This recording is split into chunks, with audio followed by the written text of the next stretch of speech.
又係新嘅一日啦！我哋而家喺奧蒂賽爾，準備坐纜車上山，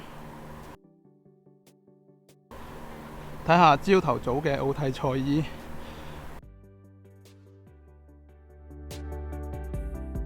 咁尋日因為天氣嘅問題啦，咁我哋取消咗刀鋒山行程。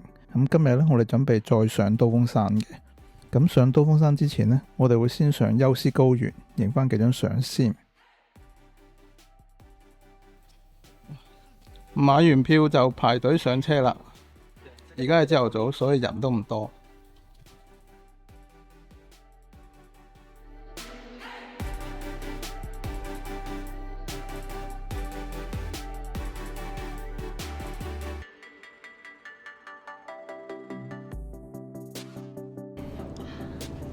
10分鐘我哋就到咗山頂啦。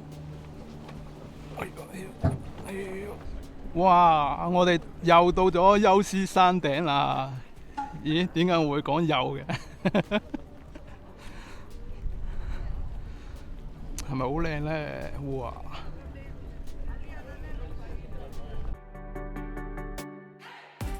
呢度就係休斯山嘅山頂嘅峽谷啦。呢個峽谷呢係非常之適合徒步嘅。如果係嚟呢度一天遊嘅時間呢，我非常之建議呢係可以花半日時間嚟呢度徒步嘅。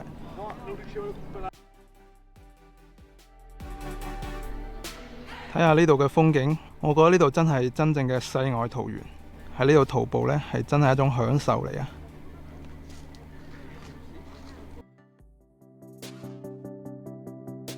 喺休斯山呢度呢，如果你唔想行上行落呢，呢度仲有提供好多呢個簡易嘅索道。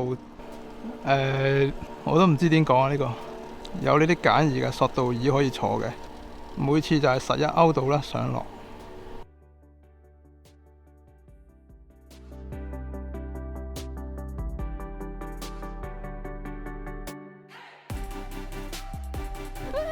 哇！他怎麼這麼嗨呀？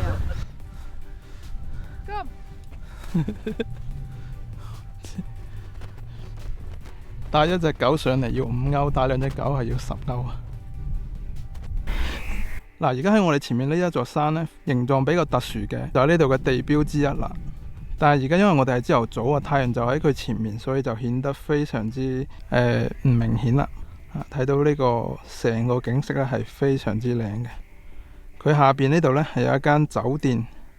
呢間酒店呢，除咗佢景色非常之吸引之外呢，個價錢都非常之吸引嘅，大概係800歐到1000歐度啦。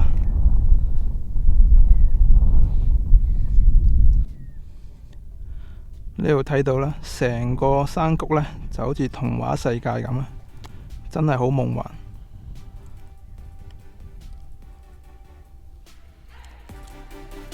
非常之靚嘅。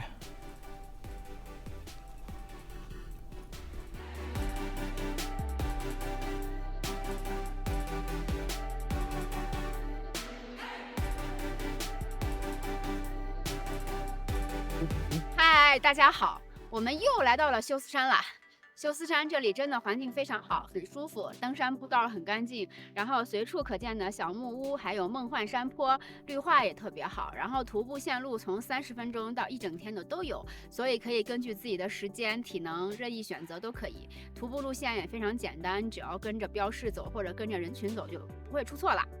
这里待的真的很舒服，推荐有时间的朋友们还是来随便轻徒步一下会比较好的。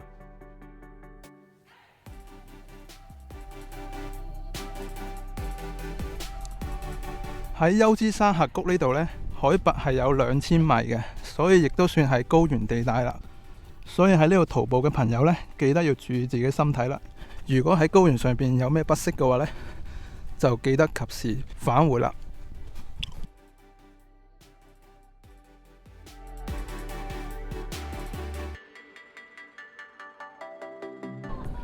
好，我哋嘅休斯山之行呢，就係咁樣先。我哋下一站就去刀鋒山。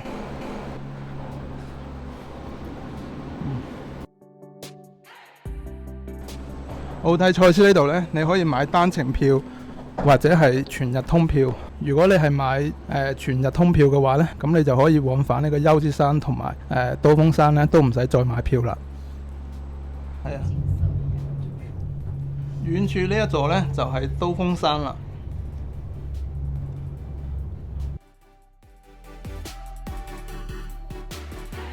佢呢度嘅纜車呢，係可以帶狗上嚟嘅，每一隻狗呢係5歐元。呢個圖呢就講明啦，狗呢係唔可以坐上凳上面嘅，只能係企喺下邊。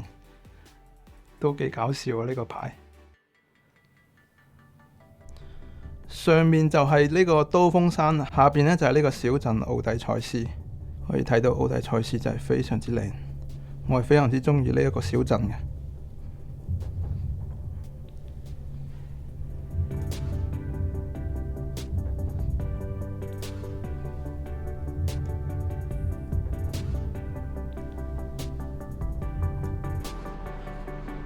我哋從休斯山嘅纜車站出嚟，呢度有個指示牌，就係刀鋒山啦。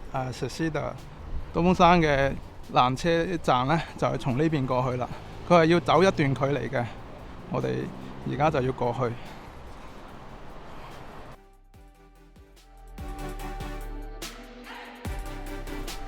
過咗橋之後呢，就可以見到呢度有個指示牌係向右轉嘅。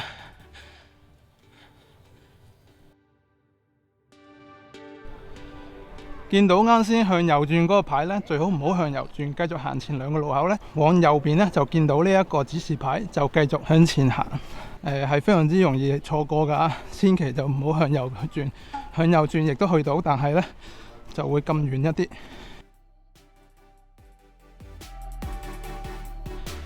然後就會見到呢一個指示牌，向右轉，繼續向右轉。呢度就係繼續向前行啦。從呢條路睇嚟呢，係一啲都唔似纜車站㗎，但係你一定要確信就係呢條路啦，因為前面有一條隧道嘅。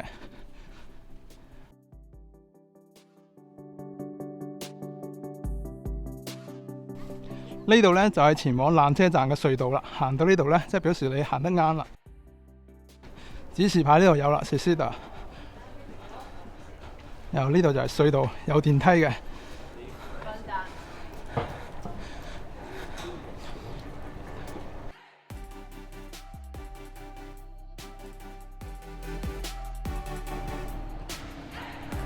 從呢度門轉右呢，就係纜車站啦。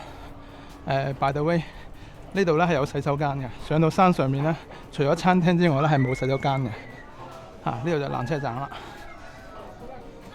呢度嘅洗手間呢係要收費嘅，50 cent。如果你冇零錢呢，可以揾呢度嘅工作人員嚟換嘅，佢可以幫你找零嘅。呢度呢，就係上刀鋒山嘅纜車啦，纜車站喺2樓嘅。上到嚟呢度2樓呢，亦都可以喺度買票，用1日嘅通票呢，亦都可以直接入嚟。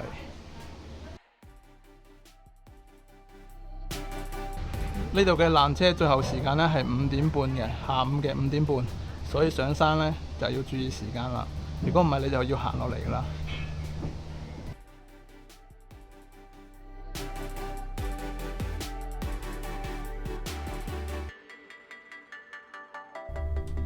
我哋而家上去刀鋒山啦，而家我哋睇到嘅呢，就係纜車上面嘅風景啦。前面嗰度呢，應該就係刀鋒山。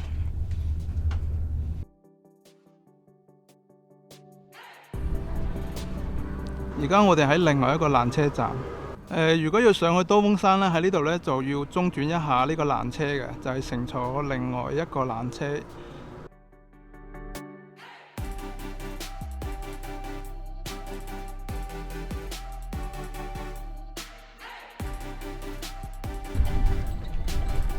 從纜車站出嚟啦，我哋就可以向後睇返呢個奧蒂塞斯小鎮嘅全景啦。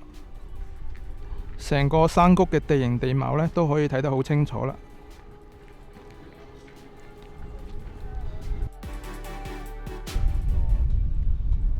我哋終於上到嚟刀鋒山啦！哇，好靚啊！不過又好凍啊，好大風啊呢度。呢度就係刀鋒山最有名嘅景色啦，而家我哋眼前睇到嘅。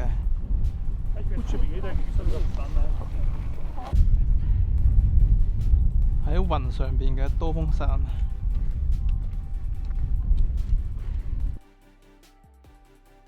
嗨，大家好，我们又来到刀锋山了。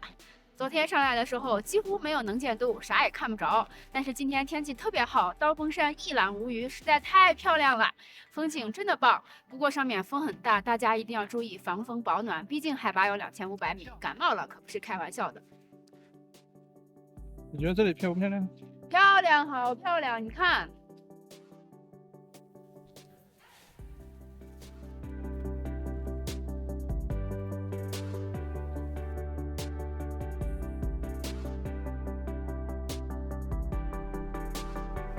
從纜車站嘅左手邊咧向上行咧，就有一個 view point 嘅。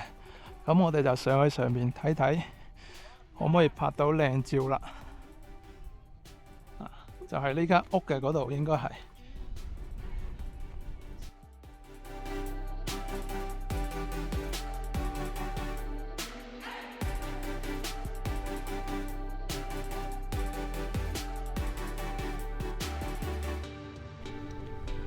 我哋終於爬上山頂啦！爬上嚟呢，就可以睇到刀鋒山背面嘅呢一座山嘅景色就係咁啦。呢度非常之空曠。隔離呢度呢，就係刀鋒山啦。我一陣過去睇下。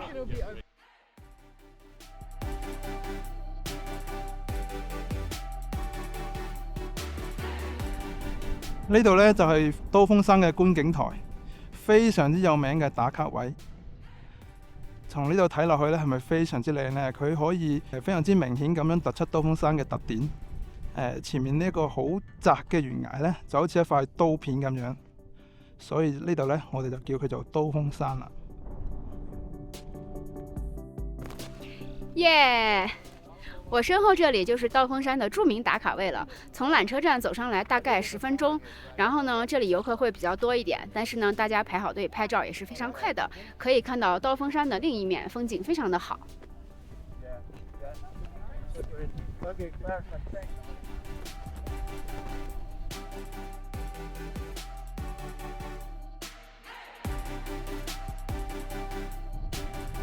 刀鋒山之所以叫刀鋒山呢，就係眼前呢一片懸崖啦。佢好似一片好薄嘅刀鋒咁樣片出嚟嘅。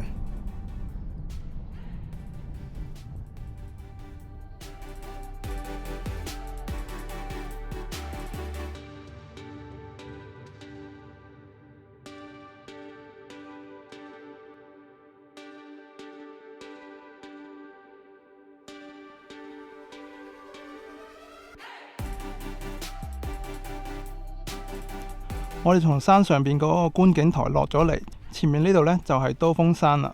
行到呢度呢就係人生交叉點啦。喺刀鋒山呢度呢有好多活動可以選擇嘅，一係呢繼續向前行，或者呢向住山下邊呢一個山谷呢跟住徒步。咁每個人呢個路線都唔一樣啦，你可以選擇向入邊行，亦都可以選擇向呢一邊翻返去呢個纜車站。咁就根據每個人個遊玩時間唔同呢，制定唔同嘅路線啦。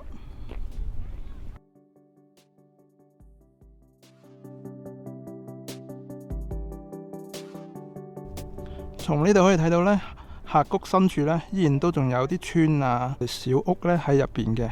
咁可以根據徒步者嘅需要呢，就可以一直向入邊行嘅。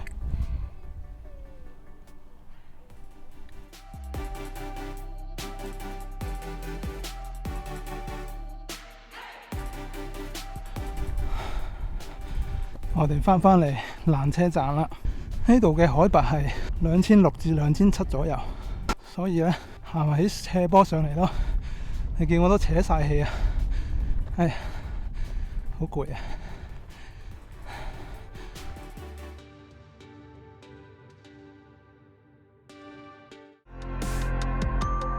離開咗刀鋒山，我哋就正式結束咗我呢一次嘅意大利之行啦。回顧呢一次行程，我哋從歷史古蹟為主嘅羅馬、梵蒂岡，到天空之城白路里治奧古城，然後再到呢個小鎮史亞拿、阿雷佐，跟住我哋仲去咗國中之國聖馬力諾，仲有代表住文藝復興時期輝煌嘅佛羅倫斯，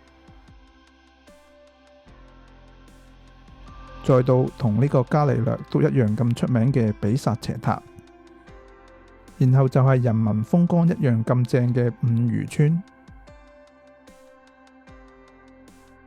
跟住落嚟，我哋就去咗水城威尼斯，最後一站就係多洛米蒂地區嘅奧蒂塞伊、休斯高原同埋刀鋒山啦。希望我哋呢一條路線對一啲想去意大利玩嘅朋友呢，有一定嘅參考價值啦。咁意大利旅行嘅優點呢，咁我就唔想再多講啦，因為呢方面嘅資料實在太多啦。我就想講一下意大利旅行嘅缺點。首先第一呢，就係人流啊，意大利嘅遊客實在太多啊，所以好多時係一啲著名嘅景點呢，你都會見到源源不絕嘅人流，無論係散客啦或者係團客，都一樣咁多人嘅。咁樣呢，多多少少都對你會造成一啲不便嘅，例如好多地方都要排隊啦。第二呢，就係意大利人嘅服務態度啦。首先啊，千祈唔好對佢哋嘅服務態度有過高嘅期望啊。我形容佢哋呢係保持職業水準嘅友善，唔會過分熱情，亦都唔會過分冷漠。我遇到過一啲好熱情嘅意大利路人幫忙，我亦都遇到過一啲好冷漠嘅地鐵工作人員同埋酒店老闆。第三就係安全問題啦。咁我哋喺意大利整整15日裏邊呢，係淨係遇到過一次小偷嘅啫，即係正式我哋係發現佢係小偷嘅。但係亦都遇到有啲中國遊客呢，係遇到過俾小偷偷咗嘢嘅。咁小偷呢，喺意大利應該係好出名噶啦，我亦都唔使再囉嗦啦。但係我要講嘅就係，其實都唔需要完全妖魔化咗佢嘅，只要你喺每一件事上面呢，都做足一啲保護措施啦，而且你仲唔係一個好大頭蝦嘅人呢，一般係唔會出好大問題嘅。例如唔好用單肩包啦，喺背包上面嘅拉鏈加把鎖啦，甚至係用防雨罩遮住成個背包，唔好俾人睇到條拉鏈。咁我哋呢一條影片呢，就到呢度啦，希望對你有幫助，多謝大家收睇，拜拜。